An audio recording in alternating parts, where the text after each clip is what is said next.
आज की हिंदी कक्षा में सभी को स्वागत है। इन्नते हिंदी क्लाസ്സിലേക്ക് ഏവർക്കും स्वागतम। हिंदी साहित्य के जाने माने लेखक कहानीकार विष्णु प्रभाकर द्वारा लिखी हुई एक छोटी सी कहानी है जज का फैसला। ये कहानी एक रेल यात्रा से संबंधित है। पिछले कक्षा में हमने पढ़ा कि लेखक और कुछ यात्रियों ने रेल यात्रा कर रहे थे। जब स्टेशन से गाड़ी चली सब लोग मौन थे। कुछ समय बाद सब लोग वार्तालाप शुरू करते हैं। बेहड़ा स्टेशन से एक प्रौढ़ सज्जन गाड़ी में चढ़ते हैं और वह बहुत भयंकर दुर्घटना के बारे में कहते हैं। वह बताता है कि 100 से अधिक लोग यानी यात्रियों की जान उस दुर्घटना में गई थी और उससे ज़्यादा लोग घायल भी हुई थी। यह चर्चा नदी की तरह मार्ग बदल जाता है। दुर्घटना के बाद पर सब लोग डरे थे। इसी बीच एक स्वास्थ्य लंबे मोटे युवक, वह एक इंजीनियर था। उन्होंने 2 अप्रीति घटनाएं सुनाई देती हैं। वो सुनाता है 2 अप्रीति बातें, वह भी रोमांचकारी घटनाएं। उन्होंने बताता है कि वह एक बार रेलगाड़ी से नीचे गिरा था। कैसे बच गया उसे पता नहीं। और एक घटना वो बताता है कि जिस बस में वह यात्रा कर रहा था, वह बस एक बड़े 250 फुट नीचे खड्ड में गिर जाता है। उस दुर्घटना से भी वह बच जाता है, लेकिन उसे नहीं पता कैसे बचा। वह युवक की कहानी सुनकर सब लोग हैरान हो जाते हैं, रोमांच हो जाते हैं। इतना ही हम पिछले कक्षा में पढ़ा था। चलते हैं आगे की ओर।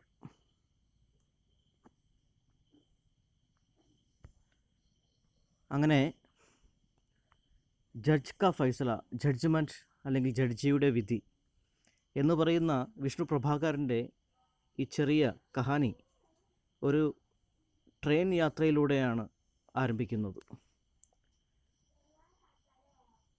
അതിലെ സഞ്ചാരികൾ പരസ്പരം സംസാരിച്ചുകൊണ്ടാണ് യാത്ര ചെയ്യുന്നത്.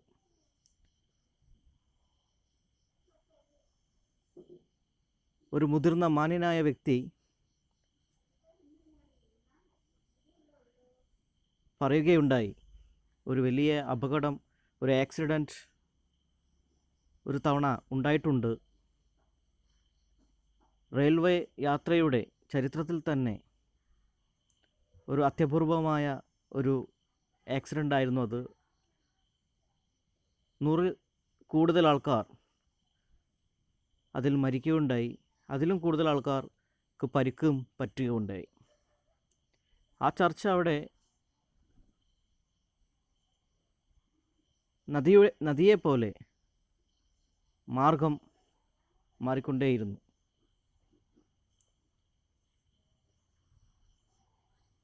ഇതിനിടയിലാണ് ഒരു തടിച്ച ആരോഗ്യവാനായ ഒരു വ്യക്തി, ഒരു യുവാവ്, 2 കഴിഞ്ഞു പോയ 2 സംഭവങ്ങൾ പറയുന്നത്. ഒരു തവണ അദ്ദേഹം ട്രെയിനിൽ നിന്ന് വീഴുകയും വളരെ ചെറിയ പരിക്കുകളോടെ രക്ഷപ്പെടുകയും ചെയ്യുന്നു. പക്ഷേ എങ്ങനെയാണ് രക്ഷപ്പെട്ടതെന്ന് അദ്ദേഹത്തിന് അറിയില്ല.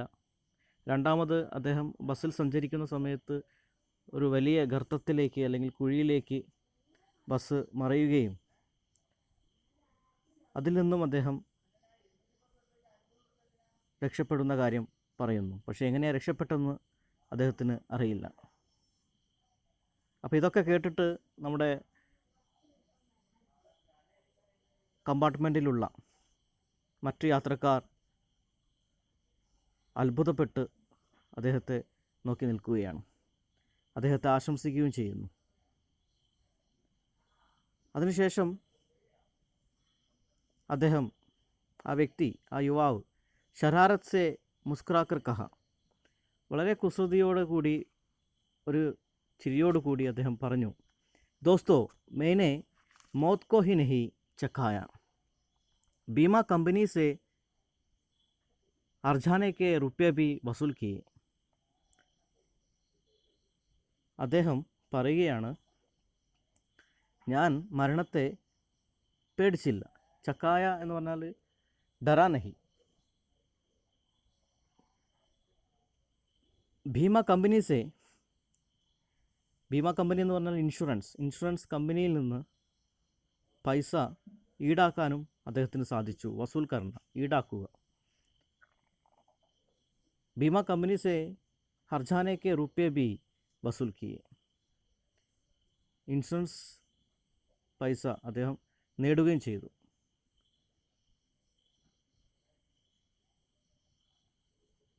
इस पर कहा लगा और जब वह शांत हुआ तो दुर्घटना की चर्चा शुरू करने वाले प्रौढ़ सज्जन जो एक सेवानिवृत्त ജഡ്ജ് थे. ഇത് പറഞ്ഞതും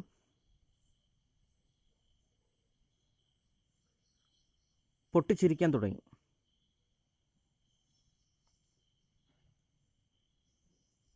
ആ പൊട്ടിച്ചിരി എപ്പോഴാണോ ശാന്തമായത്, ആ സമയത്ത് ആക്സിഡൻറ്റ് പറ്റി ചർച്ച ആരംഭിച്ച ആ പഴയ വ്യക്തി, ആദ്യത്തെ വ്യക്തി, ആ മാന്യനായ വ്യക്തി, അദ്ദേഹം ഒരു റിട്ടയർഡായിട്ടുള്ള ഒരു ജഡ്ജിയായിരുന്നു. दुर्घटना की चर्चा शुरू करने वाले प्रौढ़ सज्जन जो एक सेवानिवृत्त का मतलब है റിട്ടേർഡ്, ഒരു ജഡ്ജിയായിരുന്നു. അദ്ദേഹം പറഞ്ഞു, अपने इंजीनियर मित्र की तरह मौत को चखाने का अवसर तो मुझे नहीं मिला.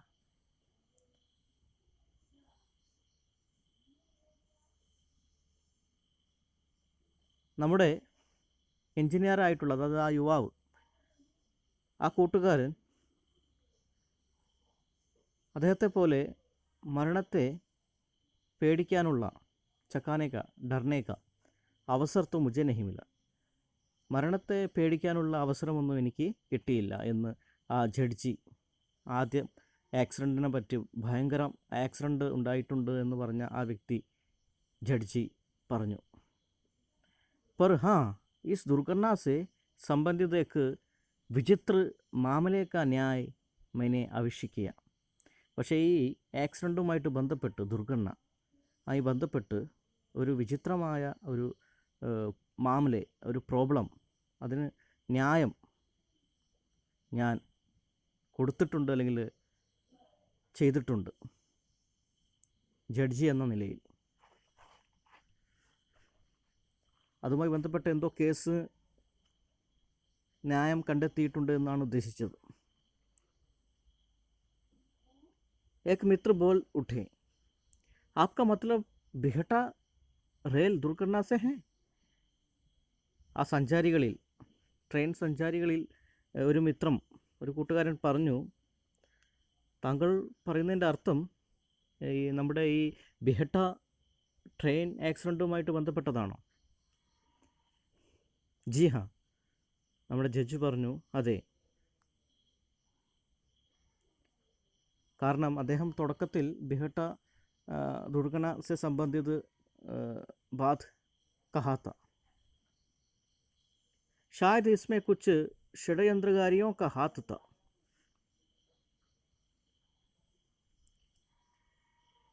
നമ്മുടെ ജഡ്ജി പറഞ്ഞു,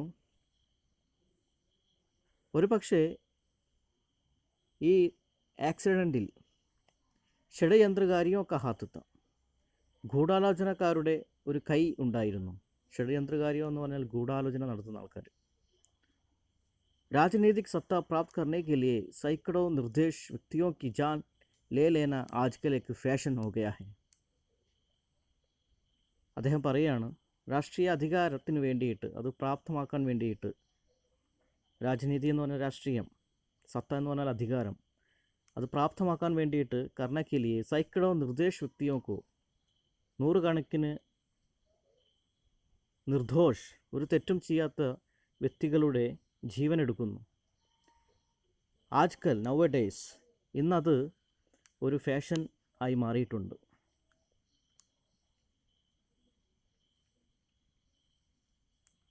ഇത് നമ്മുടെ ട്രെയിനിൽ യാത്ര ചെയ്യുന്ന സഞ്ചാരികളിൽ ഒരാൾ പറഞ്ഞതാണ്. ഇത് കേട്ടതും നമ്മുടെ ജഡ്ജ് മഹോദയ ने निहायत गंभीरता से गर्दन हिलाकर कहा, നമ്മുടെ മാന്യനായ സാർ ജഡ്ജ് निहायत, അത്യന്ത്, निहायत का मतलब है अत्यंत, बहुत अधिक, गंभीरता से, വളരെ ഗാംഭീര്യത്തോടു കൂടി ജഡ്ജി പറഞ്ഞു, ഗർദൻ ഹിലാക്കർ, എങ്ങനെയാണ് പറഞ്ഞത്?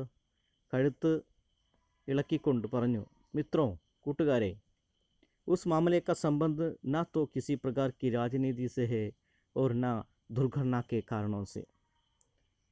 ആ കേസ്, ആ മാമല, അതുമായി ബന്ധപ്പെട്ടത് രാഷ്ട്രീയമോ അല്ല, അതുപോലെ ഒരു ആക്സിഡൻറ്റും കാരണമല്ല.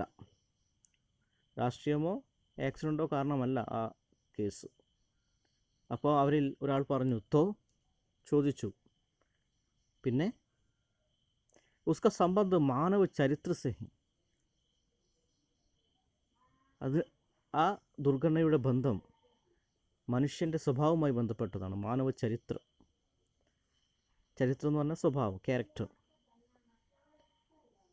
इस पर इंजीनियर ने अनुमान लगाया, ऐसे अवसरों पर कुछ शरारती लोग अपना उल्लू सीधा करने से नहीं चूकते. അപ്പോൾ ഇത് പറഞ്ഞത് കേട്ടിട്ട് നമ്മുടെ എഞ്ചിനീയർ പറഞ്ഞു, അദ്ദേഹം അനുമാനിച്ചു, ഇങ്ങനത്തെ ദുർഘടന ഒക്കെ ഉണ്ടാകുമ്പോൾ, ആക്സിഡൻ്റൊക്കെ ഉണ്ടാകുമ്പോൾ,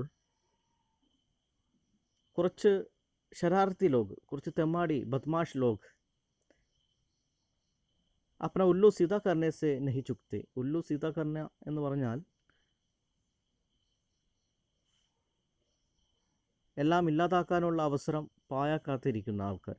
അതായത് അവസരം പാഴാക്കാത്ത ആൾക്കാർ, എന്തെങ്കിലുമൊക്കെ കളവ് നടത്താനും മറ്റുള്ളവരെ ചൂഷണം ചെയ്യാനും സമയം നഷ്ടപ്പെടുത്താത്ത ആൾക്കാർ. അങ്ങനത്തെ കുറച്ച് തെമ്മാടികൾ ഉണ്ട് എന്നാണ് നമ്മുടെ എഞ്ചിനീയർ പറയുന്നത്. जब भले यात्री बयातुर हो, इधर उधर भागते हैं, तो वे दुस्साहसी सहायता करने की बात कहकर उन्हें लूट ले जाते हैं. ഈ ശരാർത്തി ലോഗ്, ഈ തെമ്മാടികൾ എന്താ ചെയ്യുന്നത്? നല്ല ഭലയാത്രി, നല്ല യാത്രക്കാർ ഇങ്ങനത്തൊക്കെ ആക്സിഡൻ്റ് ഉണ്ടാകുന്ന സമയത്ത് പേടിച്ചിട്ട്, ബയാദുർ ആയിട്ട് അവിടെയും ഇവിടെയും ഓടിപ്പോകും, ഓടി രക്ഷപ്പെടാൻ നോക്കും. ആ സമയത്ത് ദുസ്സാഹസി സഹായത കർണയ്ക്ക് ബാത് കേൾക്കുക, ദുസ്സാഹസം ചെയ്തിട്ട്, അങ്ങനെ വാഗ്ദാനം കൊടുത്തുകൊണ്ട്, സഹായിക്കുക എന്ന ഉദ്ദേശത്തോടു കൂടി ആണെന്ന് അവരെ തെറ്റിദ്ധരിപ്പിച്ചിട്ട് അവരെ കൊള്ളയടിക്കും. ലൂട്ട് ലേ ജാത്തെ ഹെ, കൊള്ളയടിക്കും. ആപ് ടീക് കഹത്തെ ഹെ, താങ്കൾ പറയുന്നത് വളരെ ശരിയാണ്. തീസരെ ഭായിനെ ഉൻക അനുമോദൻ കിയ, മൂന്നാമത്തെ ഒരാൾ അദ്ദേഹത്തെ അനുമോദിച്ചു. വേ ലോഗ് ഘായലോ ഓർ മുർദോं തക് ഹി ജേബ് കത്തർനെ സെ നഹി ചുക്തെ. എന്നിട്ട് പറഞ്ഞു, ഇങ്ങനത്തെ ആൾക്കാർ, ഇങ്ങനത്തെ ശരാർത്തി തെമ്മാടികളായ ആൾക്കാർ, എന്തും ചെയ്യാൻ മടിക്കാത്ത ഈ ആൾക്കാർ, പരുക്ക് പറ്റിയവരെയും, ഘായലോ ഒരു മുർദോं തക് ഹി ജേബ്, അതുപോലെ മരിച്ചവരെ വരെ, അവരുടെ പോക്കറ്റ് വരെ, ജേബ് എന്ന് പറഞ്ഞാൽ പോക്കറ്റാണ്, ഖത്തർനെസ് നഹി ചുക്തെ, പോക്കറ്റ് അടിക്കുന്നതിലും അവർ സമയം പാഴാക്കാറില്ല. इसके बाद चौथे, पाँचवें, छठे और सातवें अर्थात डिब्बे के हर यात्री ने अपने उर्वर कल्पना शक्ति का प्रयोग किया. ഇതിനുശേഷം ഇങ്ങനെ ഇവർ ട്രെയിനിൽ പരസ്പരം അങ്ങോട്ടും ഇങ്ങോട്ടും സംസാരിച്ചുകൊണ്ടിരിക്കുകയാണ്. എഞ്ചിനീയർ സംസാരിക്കുന്നുണ്ട്, നമ്മുടെ ജഡ്ജി സംസാരിക്കുന്നുണ്ട്. അതിനുശേഷം നാലാമത്തെ, അഞ്ചാമത്തെ, ആറാമത്തെ छठे, ആറാമത്തെ और सातवें अर्थात डिब्बे के हर यात्री ने ആ കമ്പാർട്ട്മെൻറ്റിലുള്ള എല്ലാ യാത്രക്കാരും अपनी उर्वर कल्पना शक्ति का प्रयोग किया. എല്ലാവരുടെയും കൽപ്പനാശക്തി, ഭാവനകളൊക്കെ, കൽപ്പന എന്ന് പറഞ്ഞാൽ ഭാവനയാണ്, സമൃദ്ധമായ ഉർവർ എന്ന് പറഞ്ഞാൽ സമൃദ്ധമായ ഭാവനകളൊക്കെ പ്രയോഗിച്ചു. लेकिन जज साहब ने सिर हिलाकर उन सबको गलत साबित कर दिया. പക്ഷേ ഇവരൊക്കെ ഈ സംസാരിക്കുന്ന ഇവരുടെയൊക്കെ ഭാവനകളെ ഒക്കെ നമ്മുടെ ജഡ്ജി എന്ത് ചെയ്തു? ഖണ്ഡിച്ചു കൊണ്ടേയിരുന്നു. आखिर जब सबके अनुमानों का खजाना खाली हो गया तो जज साहब ने कहना शुरू किया. അപ്പോൾ ഇവർ ഈ സംസാരിക്കുന്ന ഇടയിലൊന്നും നമ്മുടെ ജഡ്ജി ഒന്നും സംസാരിക്കുന്നില്ല, പക്ഷെ ഖണ്ഡിച്ചുകൊണ്ടേയിരുന്നു. അവരുടെ അനുമാനങ്ങളൊക്കെ തെറ്റാന്ന് പറഞ്ഞുകൊണ്ടേയിരുന്നു. അവസാനം എല്ലാവരുടെയും അനുമാനങ്ങളും ഭാവനയും ഒക്കെ അവരുടെ ഖജന എന്ന് പറഞ്ഞാൽ ഖജനാവാണ്, അതൊക്കെ കാലിയായ സമയത്ത് നമ്മുടെ ജഡ്ജിനെ കഹന ശുരു കിയ, പറയാൻ ആരംഭിച്ചു. उस दुर्भाग्यपूर्ण रात्रि में जो यात्री सफ़र कर रहे थे उनमें एक महिला भी थी.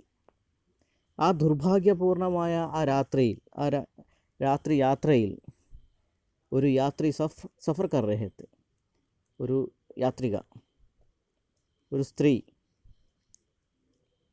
യാത്ര ചെയ്യുന്നുണ്ടായിരുന്നു. ഉന്മേ ഏക് മഹിള ഭി തി, ആ യാത്രക്കാരിൽ ഒരു സ്ത്രീ ഉണ്ടായിരുന്നു. अपूर्व सुंदरी उस महिला के विवाह को यद्यपि 5 वर्ष बीत चुके थे. വളരെ അപൂർവ സുന്ദരിയായിരുന്നു ആ സ്ത്രീ. അതുപോലെ തന്നെ ഉസ് മഹിളാക്കെ വിവാഹക്കോ യദ്യപി 5 വർഷ ബീത് ചുക്കെ थे, അവരുടെ വിവാഹം കഴിഞ്ഞിട്ട് 5 വർഷം കഴിഞ്ഞിരുന്നു. तो भी वह നവവിവാഹിത ദുൽഹൻ കി തര ലഗ്തി തി. എന്നിരുന്നാലും കൂടി അവരെ കണ്ടാൽ, ആ സ്ത്രീയെ കണ്ടാൽ നവവധുവിനെ പോലെയാണ് തോന്നുക. ദുൽഹൻ എന്ന് പറഞ്ഞാൽ വധുവാണ്. ഉസി തര മോഹിനി ഒരു ലജ്ജീലി. നവവധു മാത്രമല്ല, അവരെ കണ്ടാൽ നമ്മളെയൊക്കെ മോഹിപ്പിക്കുന്ന തരത്തിലുള്ള സൗന്ദര്യം. ലജ്ജീലി, ലജ്ജയുള്ളവൾ. ഉസ്കെ ലംബെ പത്ലെ നീൽ നയൻ, पतले नासापुट, कोमल मुख, किंचित नीले भरे सघन केश देखकर भूख मिटती. അവളുടെ സൗന്ദര്യം, അവളുടെ ശാരീരിക സൗന്ദര്യമാണ് ഇവിടെ വിശേഷിപ്പിക്കുന്നത്. ആ സ്ത്രീയുടെ ലംബെ പത്ലെ നീല നയൻ, നീളത്തിലുള്ള നേർത്ത, പത്ലെ എന്ന് പറഞ്ഞാൽ നേർത്ത, നീല നിറത്തിലുള്ള കണ്ണ്, വളരെ നീണ്ട കണ്ണ്. പത്തിലെ നാസാപ്പൂട്, നേർത്ത മൂക്ക്, നാസാപ്പൂട് എന്ന് പറഞ്ഞാൽ മൂക്കാണ്. കോമൽ മുഖ്, കോമളമായ മുഖം. കിഞ്ചിത് നീലേഭരെ സഘന കേശ്, അല്പം നീല നിറത്തോടും അതുപോലെ ബ്രൗൺ നിറത്തോടും കൂടിയ സഘൻ, തിക്കായിട്ടുള്ള കേശ്, മുടി. അപ്പോൾ ഇതൊക്കെ കണ്ടിട്ട് ഈ സബ് ദേക്കർ ഭൂക്ക് മിടുത്തി, നമുക്ക് വിശപ്പ് മാറും. അത്രയ്ക്ക് സൗന്ദര്യമാണ് ആ സ്ത്രീക്കുള്ളത്. അവരെ നോക്കി നിന്നാൽ തന്നെ വിശപ്പ് മാറിയ അവസ്ഥയാണ് എന്നാണ് പറയുന്നത്. वह प्राचीन काल की उन सुंदरियों में से भी थी जिनके देखने मात्र से तिलक पुष्प कुसुमित हो जाता. അവരെ കണ്ടാൽ പ്രാചീന കാലത്തെ സുന്ദരിമാരിൽ ഒരാളായിട്ട് തോന്നും. അവരെ കണ്ടാൽ തന്നെ, ദേഖനെ മാത്രസേ, അവരെ ഒന്ന് കണ്ടാൽ തന്നെ തിലക പുഷ്പം വിരിയും. കുസ്മിത് ഹോ ജാത്ത, പൂക്കൾ വിരിയും പോലെയാണ്. और जब वह मृदुमंद गति से मुस्कुराती तो चंपा के फूल विहंस उड़ते. അതുപോലെ ആ സ്ത്രീ മൃദുവായി മന്ദഗതിയിൽ പുഞ്ചിരിക്കുകയാണെങ്കിൽ, മുസ്കുരാത്തി പുഞ്ചിരിക്കുകയാണെങ്കിൽ ചമ്പകപുഷ്പം വിഹംസുടുത്തി പുഞ്ചിരിക്കുന്ന പോലെയാണ്, അല്ലെങ്കിൽ വിരിയുന്ന പോലെയാണ്. ഈ ട്രെയിനിൽ യാത്ര ചെയ്യുന്ന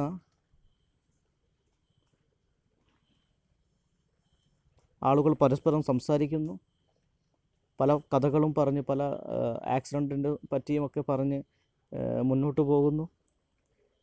അതിനിടയിൽ ജഡ്ജി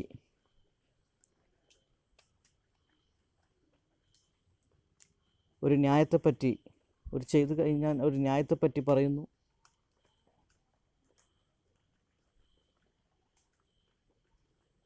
അതുപോലെ ജഡ്ജി ഒരു ദുർഭാഗ്യപൂർണമായ ആ രാത്രിയിലെ, അന്നത്തെ ആ ട്രെയിൻ യാത്രയിലെ യാത്രക്കാരുടെ കൂടെ ഒരു സ്ത്രീ ഉണ്ടെന്ന് പറയുന്നു.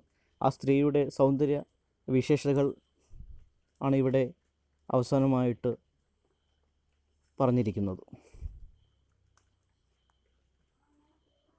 आज की कक्षा आप लोगों को समझ में आया है, ऐसे मानता हूँ. धन्यवाद.